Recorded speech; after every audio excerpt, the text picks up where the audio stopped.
65 साल की सुमित्रा नायक जो दादी थी, नानी थी, एक माँ भी थी। लेकिन बीते रविवार की रात वो किसी की श्रद्धा नहीं, किसी की शिकार बन गई। और सबसे डरावनी बात, हत्यारे कोई अनजान नहीं बल्कि उनकी अपनी ही नातिने थी। नमस्कार, आदाब, जोहार। आप देख रहे हैं न्यूज़ 5 AM। सरायकेला नगर के जगन्नाथ मंदिर के पास हुई ये खौफनाक वारदात सिर्फ हत्या नहीं बल्कि एक सवाल है। क्या आज भी हमारे समाज में अंधविश्वास इतना जिंदा है कि वो इंसानियत को ही निगल जाए? रविवार की रात सुमित्रा नायक, जो बेगनर की रहने वाली थी, अपनी बेटी रवीना खंडाइत के घर आई थी। रवीना और उनके पति अमर खंडाइत मंगला माँ की साधना में लीन रहते थे। उसी पूजा के दौरान तीनों नातिनें 19 वर्षीय तनिषा और नाबालिग वीना और टीना देवी की सवारी का दावा करती हैं और अचानक लकड़ी काटने वाली दावली से अपनी नानी पर हमला कर देती हैं। चीखें गूंजती रही पर कोई न बचा सका। पिता अमर और माँ रवीना को भी तीनों बहनों ने पीट डाला। यहाँ तक कि अपनी सबसे छोटी बहन को भी नहीं छोड़ा, उसे पीट पीट कर लहूलुहान कर दिया। सबसे चौंकाने वाली बात, पहले तो बहनों ने इसे घरेलू विवाद बताकर पुलिस और मृतका के बेटे दिलीप नायक को लौटा दिया, लेकिन स्थानीय ग्रामीणों की जागरूकता और सूचना से सच्चाई सामने आई। पुलिस दोबारा पहुंची, शव बरामद किया गया। फिलहाल पोस्टमार्टम के लिए भेजा गया और तीनों बहनों से गहन पूछताछ जारी है। चूँकि 2 आरोपी नाबालिग हैं, किशोर न्याय अधिनियम के तहत कार्रवाई हो रही है।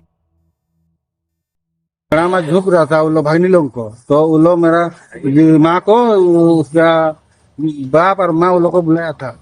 ये थोड़ा नातुनी सबको अच्छा नहीं लग रहा है, आओ और तुम थोड़ा सेवा कर देखोगे, थोड़ा लोग को मना कराओगे, है कि नहीं? तो मेरा माँ आया, हाँ, तो उसको इसलिए वो क्या हुआ जो उन लोग को पीट के मर गया। कौन कौन है इसमें? हैं? कौन कौन है पीटने वाले में? तो भागने लगा, तीनों भागनी है। पीट पीट के मारा है या कुछ और? हाँ, उसके कत्ल तो क्या रहता होगा। खून तो गिरा हुआ है बहुत। हम लोग को घुसने भी नहीं दिया, आए थे रात को अकेले, हम, मेरा चाचा और हम, मेरा हुआ कही थी, तो हम लोग आए थे 4 आदमी। तो हम लोग जा रहे थे तो तुम मत घुसो, बोला मत घुसो, हम बचाएंगे, हम लोग मारे हैं हम लोग, तुम मत घुसो, तेरा माँ बच जाएगा, इसे बोला। हम लोग मारे हैं। कितना बजे घटना? वो तो हम लोग 11 बजे आए थे सर। 11 बजे आए थे। हाँ। इसके पहले ये घटना हो चुका? हाँ, घटना हो चुका है।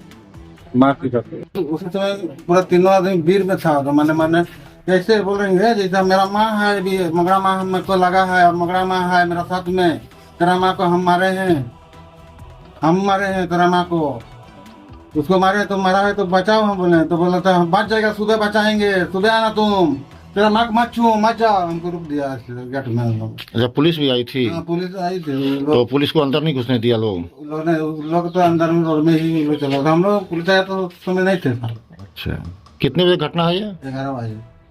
आपका नाम क्या है? दिलीप नायक। लेकिन क्या ये मामला कानून से निपटेगा या फिर समाज को खुद भी सवाल करना होगा? क्या आस्था अब भी इंसान की सोच पर भारी है? क्या तंत्र मंत्र के नाम पर कोई भी किसी का खून बहा सकता है? और सबसे अहम, क्या हमें अब भी जागने की जरूरत है? ये सिर्फ सुमित्रा नायक की हत्या नहीं, ये उस मासूमियत की हत्या है जो रिश्तों पर भरोसा करती है। ये उस सोच की हत्या है जो मानती है कि घर सबसे सुरक्षित जगह होती है। लेकिन जब घर ही बलि का मंच बन जाए तो क्या अब चुप रहना ही धर्म है? तो ये थी सरायकेला की उस दिल दहला देने वाली घटना की पूरी कहानी, जहां रिश्ते, आस्था और अंधविश्वास के बीच इंसानियत की सांस घुट गई। सवाल बहुत है, जवाब कम, लेकिन जब तक समाज जागेगा नहीं, ऐसे हादसे रुकेंगे नहीं।